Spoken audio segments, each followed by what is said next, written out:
Target with PS Parihar channel में आपका स्वागत है। आज की इस वीडियो हम लोग पहले बात कर लेते हैं थोड़ा सा उत्तर प्रदेश लोक सेवा आयोग की दो अपडेट हैं। एक जो नई नोटिस जारी हुई है पीसीएस की, और दूसरी अपडेट है आरओ एआरओ को लेकर के। इसके बाद में हम लोग बात करेंगे शिक्षक भर्तियों की और बीएड वर्सेज बीएसटीसी मामले की। तो वीडियो को जल्दी से लाइक कर दें, और जो छात्र वीडियो को शेयर कर सकते हो तो इस वीडियो को शेयर भी कर सकते हैं। उत्तर प्रदेश लोक सेवा आयोग ने पीसीएस 2023 मुख्य परीक्षा से पहले 153 विद्यार्थियों का अभ्यर्थन निरस्त किया था। उसी क्रम में विद्यार्थियों को अपील के लिए मौका दिया था, और जिनमें से 24 विद्यार्थियों ने प्रत्यावेदन भी दिया था। लेकिन उत्तर प्रदेश लोक सेवा आयोग इससे संतुष्ट नहीं हुआ। इन विद्यार्थियों के रोल नंबर भी यहाँ पर दिए हुए हैं। 24 विद्यार्थी पहुंचे थे कि हमको मुख्य परीक्षा देने दिया जाए। नीचे लिखा है कि उक्त अभ्यर्थियों को आयकर द्वारा सूचित किया जाता है कि उनकी अपीलीय प्रत्यावेदन पर आयोग द्वारा सम्यक रूप से विचार किया गया। विचारोपरांत यह पाया गया कि उनके द्वारा प्रस्तुत अपीलीय प्रत्यावेदन में कोई नवीन तथ्य अंकित नहीं किए गए हैं, अतः प्रत्यावेदन बलहीन होने के कारण इन्हें निक्षेपित किया जाता है। और कुल मिलाकर के जो मुख्य परीक्षा है उसमें से ये विद्यार्थी नहीं बैठेंगे, और मुख्य परीक्षा अपने तय समय पर यानी कि 26, 27, 28 और 29 सितंबर को होगी। अगली सूचना है उत्तर प्रदेश लोक सेवा आयोग की नई भर्ती आरओ एआरओ की। अगले महीने इसका विज्ञापन जारी होने जा रहा है। जानकारी निकल करके आ रही है कि आरओ एआरओ में कुछ पद अभी और बढ़ सकते हैं। उतना पद नहीं जितना ज्यादा जो लोग सोशल मीडिया में बात को वायरल कर रहे हैं कि 450 पद हो गए हैं, 500 पद हो गए हैं। इतने पद नहीं बढ़े हैं। लगभग 70 पदों का अधियाचन और उत्तर प्रदेश लोक सेवा आयोग भेजा जा रहा है। उसके बाद में लगभग 50 पदों का अधियाचन और आएगा। तो अभी जो पुख्ता जानकारी मुझे मिली है तो उस हिसाब से 300 के आसपास पद हो सकते हैं परीक्षा होते होते। ये 11 सितंबर का ही, ये 2 दिन पहले का ही ये समाचार पत्र है अमर उजाला, जिसके माध्यम से ये जानकारी दी गई है कि सचिवालय प्रशासन के 39 समीक्षा अधिकारियों को अनुभाग अधिकारी के पद पर पदोन्नति दी गई है। विभाग में सीधी नियुक्ति को पदोन्नति पाए समीक्षा अधिकारियों के बीच चल रही खींचतान के बीच ये पदोन्नति चर्चा में है। तो 39 और प्रमोशन हो गए, तो ये पद भी रिक्त हो गए, जिसमें से आरओ एआरओ के रूप में ये जो पद है वो भेजे जाएंगे। निश्चित तौर पर आपकी जो प्रारंभिक परीक्षा है उसके पहले पहले ये पद इसमें जुड़ जाएंगे। फिर भी जितने भी पदों पर विज्ञापन जारी हो रहा है आप लोग तैयारी करना अभी से शुरू कर। अभी मुख्य परीक्षा की तैयारी आपको नहीं करना है। अभी केवल आप लोगों को प्रारंभिक परीक्षा की ही तैयारी करना है, क्योंकि आजकल आप लोग देख रहे होंगे आरओ एआरओ की प्रारंभिक परीक्षा की ही कट ऑफ कितनी ज्यादा चली जाती है। मेंस का बहुत ज्यादा सिलेबस आरओ एआरओ में है नहीं, और जो बड़ा सिलेबस है वो केवल प्रारंभिक परीक्षा में है, खासतौर से जीएस का पार्ट। देखिए अब हम लोग बात करेंगे बीएड वर्सेज बीएसटीसी मामले की। बहुत बड़ी अपडेट है। खींचतान घमासान तो लगातार ट्विटर पर चल ही रहा है, लेकिन इस चैनल के माध्यम से सभी पक्ष की जानकारी दी जाती है, चाहे वो बीएड पक्ष की हो चाहे वो डीएलएड पक्ष की हो।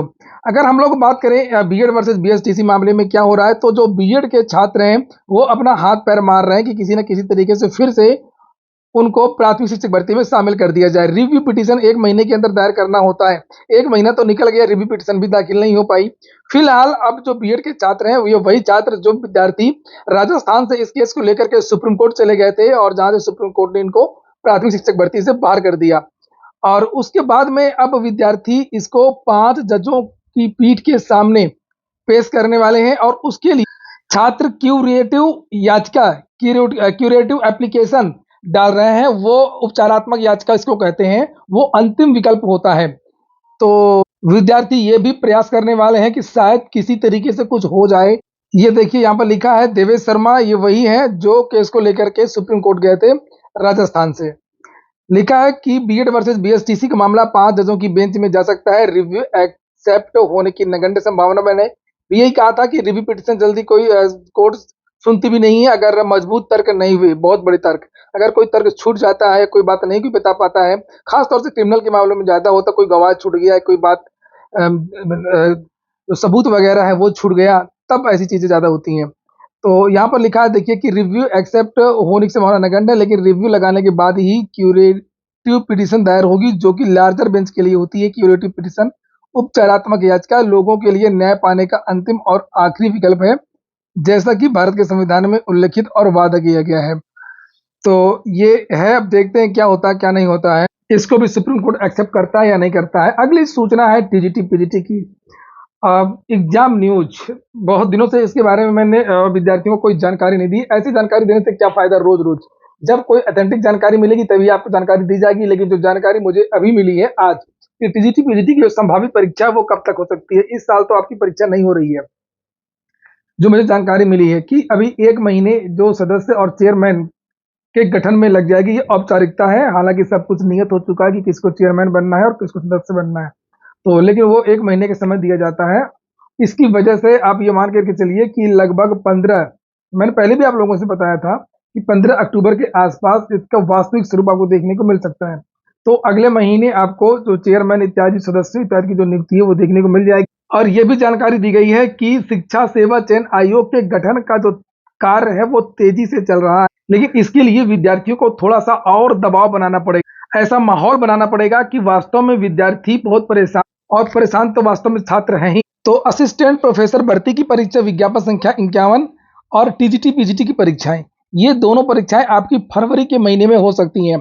तो फरवरी को टारगेट बना करके, मतलब अगर ये रद्द नहीं किया गया, हाँ बहुत सारे विद्यार्थी ये भी पूछ रहे थे कि सर रद्द हो सकती है क्या, तो रद्द तो हो सकती थी, लेकिन अब संभावना रद्द होने की नहीं है। लगभग 60% आप लोग ये मान करके चलिए कि ये रद्द नहीं होगी, और 70% तक, चूंकि अगर ये रद्द हो गई तो फिर लोकसभा चुनावों के पहले पहले परीक्षा नहीं करवा पाएंगे। अगर आयोग का गठन पहले हो गया होता तब तो ये आपकी परीक्षा रद्द हो सकती थी। रद्द करने के बाद में नया विज्ञापन निकाला जाता, पुराने विद्यार्थियों से पैसे नहीं लिए जाते और नए विद्यार्थियों को आवेदन का मौका दिया जाता, पुराने पदों को हो सकता है जोड़ दिया जाता। जो चर्चाएं चल रही थी, जो बातें निकल करके आ रही थी कि ये चीजें हो सकती थी, लेकिन चूंकि अब नए आयोग के गठन में बहुत ज्यादा देरी हो गई है और अभी भी निश्चित नहीं है कि अभी कितना समय लगे, लेकिन सरकार ये चाहती है, अधिकारी ये चाहते हैं कि किसी न किसी तरीके से जो पुरानी परीक्षाएं हैं वो रद्द ना हो। रद्द होगा, अगर रद्द कर देंगे तो फिर मामला बिगड़ जाएगा, परीक्षा हो नहीं पाएगी। इसलिए इसकी परीक्षा करवाएंगे और नया विज्ञापन निकालेंगे। तो फरवरी में आप लोगों की परीक्षा असिस्टेंट प्रोफेसर की और टीजीटी पीजीटी की, और फरवरी के आसपास या मार्च में या तो नई भर्ती की घोषणा या नई भर्ती का विज्ञापन, ये डिपेंड करेगा चुनाव की अधिसूचना। और ये भी मैं बता दूं कि आने वाली टीजीटी पीजीटी वैकेंसी जो है वो बड़ी वैकेंसी हो सकती है। कारण वही है जो मैंने आप लोगों को पत्र दिखाए थे, तदर्थ शिक्षकों के बहुत सारे जो अधियाचन हैं वो अब भेजे जा रहे हैं, कभी डीआईवोस के माध्यम से, तो कभी सीधे चयन बोर्ड तो भंग हो गया, नया आयोग बन गया है।